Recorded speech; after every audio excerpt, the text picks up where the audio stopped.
నందమూరి తారక రామారావు గారికి ఘనమైన నివాళులు అర్పిస్తూ తెలుగు జాతి కోసం ప్రపంచవ్యాప్తంగా ప్రపంచం నలుమూలల తెలుగు జాతి ఆత్మగౌరవాన్ని చాటి చెప్పిన గొప్ప మహనీయుడు ఎన్టీ రామారావు గారు. సూర్యచంద్రులు ఉన్నంత వరకు కూడా తెలుగు జాతి ఉన్నంత వరకు తెలుగుదేశం పార్టీ ప్రజల గుండెల్లో చిరస్థాయిగా గూడు పెట్టుకునే విధంగా చేసిన మనిషి గొప్ప మహనీయుడు ఎన్టీ రామారావు గారు.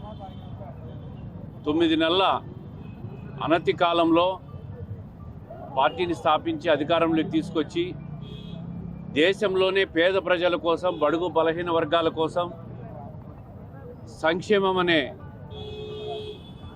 నినాదాన్ని తీసుకొచ్చి 2 రూపాయల కిలో బియ్యం, జనతా వస్త్రాలు, పక్కా ఇళ్ల నిర్మాణానికి నాంది పలికిన నాయకుడు ఎన్టీ రామారావు గారు. ఈరోజు ఆయన చూపిన బాటలో దేశంలోని అన్ని రాజకీయ పార్టీలు కూడా సంక్షేమాన్ని మొదలుపెట్టి ఈరోజు ప్రతి రాష్ట్రంలో కూడా పేద ప్రజల కోసం సంక్షేమాన్ని అమలు చేస్తున్న పరిస్థితిని చూస్తున్నామంటే అది ఎన్టీ రామారావు గారి మనసులో నుంచి వచ్చిన ఆలోచన. బడుగు బలహీన వర్గాల కోసం, పేద ప్రజల కోసం ఎన్నో రాష్ట్రంలో ఎన్నో సంస్కరణలు తీసుకొని వచ్చాడు. పేద ప్రజల కోసం పక్కా ఇళ్ల నిర్మాణాన్ని చేసి ఈరోజు కూడా ఆ ఇళ్ళను చూస్తే ఎన్టీఆర్ ఇల్లు అని చెప్పి గొప్పగా చెప్పుకునే పరిస్థితులు ఉన్నాయి. అటువంటి నాయకుడు ఈరోజు మన మధ్య లేకపోవడం చాలా బాధాకరం.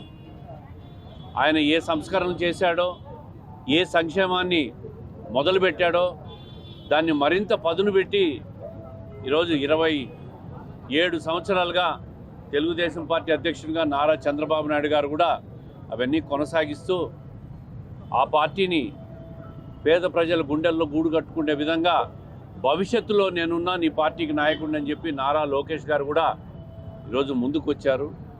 ఈ పార్టీని ప్రతిపక్షాలు ఏవేవో ఒకసారి అధికారం పోతానే భూస్థాపితం చేయాలనే వాళ్ళ కళలన్నీ కూడా కళలుగానే మిగిలిపోతాయి. తెలుగుదేశం పార్టీ పేద ప్రజల గుండెల్లో, బడుగు బలహీన వర్గాల గుండెల్లో, తెలుగు జాతి గుండెల్లో ఎప్పటికీ చిరస్థాయిగా నిలిచి ఉంటుంది తెలుగుదేశం పార్టీ. రాబోయే ఎన్నికల్లో చంద్రబాబు నాయుడు గారి నాయకత్వంలో ఖచ్చితంగా ఎన్డీఏ భాగస్వామ్య పక్షంగా రాష్ట్రంలో ఘన విజయం సాధించబోతోందనే దానికి ఈరోజు రాష్ట్ర వ్యాప్తంగా జరుగుతున్న ఆవిర్భావ దినోత్సవంలో పాల్గొన్న కార్యకర్తల ఉత్సాహం చూస్తూ ఉంటే తెలియపరుస్తాం. రేపు రాబోయేది తెలుగుదేశం ప్రభుత్వం. ఈ ప్రభుత్వం ఏర్పడిన తర్వాత ఎన్టీఆర్కు ఈ విజయమే ఘనమైన నివాళులు అర్పించే విధంగా మేమందరం కూడా తెలుగుదేశం పార్టీకి కష్టపడతాము, ప్రతి కార్యకర్తలాగా అని చెప్పి మీకు అందరికీ తెలియజేస్తున్నాం. తెలుగుదేశం పార్టీ